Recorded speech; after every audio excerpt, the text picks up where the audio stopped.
So voicing is really just about where we put a voice. And what is a voice in this context? Well, these are 3 voice chords.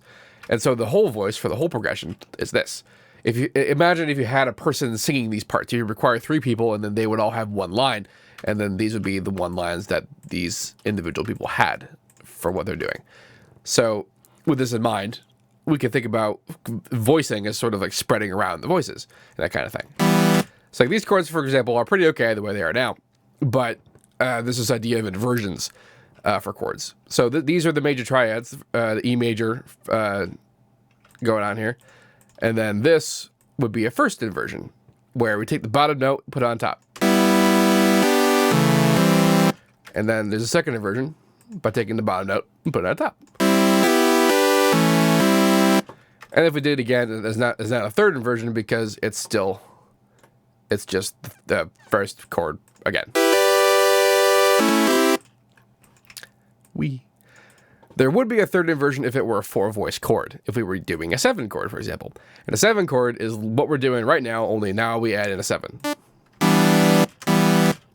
So 1, 3, 5, and then 7. The 7th note in the scale, which if you remember the scale degrees talk we had last time. So, but there is actually one more sort of trick I want to show you about this, because those are the kinds of inversions that we talk about, the pretty regular, normal inversions. But the thing that I like to do is to take the 3 that's in the middle and put it an octave higher. This is a pretty good thing to do voicing-wise because it spreads them apart enough that they're not having the same kind of interaction that they did a second ago. And especially if you're married to having a lower voice chord, low chords tend not to work. Their density is just too much. So you can free it up a bit by kind of removing the 3 from it. It's still the same chord. It's still the minor triad and the major triad. It's just that we take the 3, we move it away from the 1 to 5. So we can still have that low voice chord, and it'll still feel correct. It'll be pretty great for that matter. And then other voicing ideas are things like having an octave on the bottom, and that kind of... And then maybe taking the top 2 voices and having them play an octave higher. And like now we've got a much more complex chord happening. We haven't even done things like add and 7s or 2s and that sort of thing, which like would help to flesh the chord out sometimes.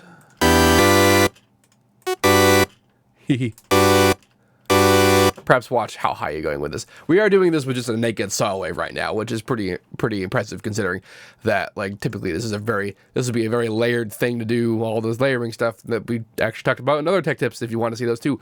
And the idea being that we could do plenty.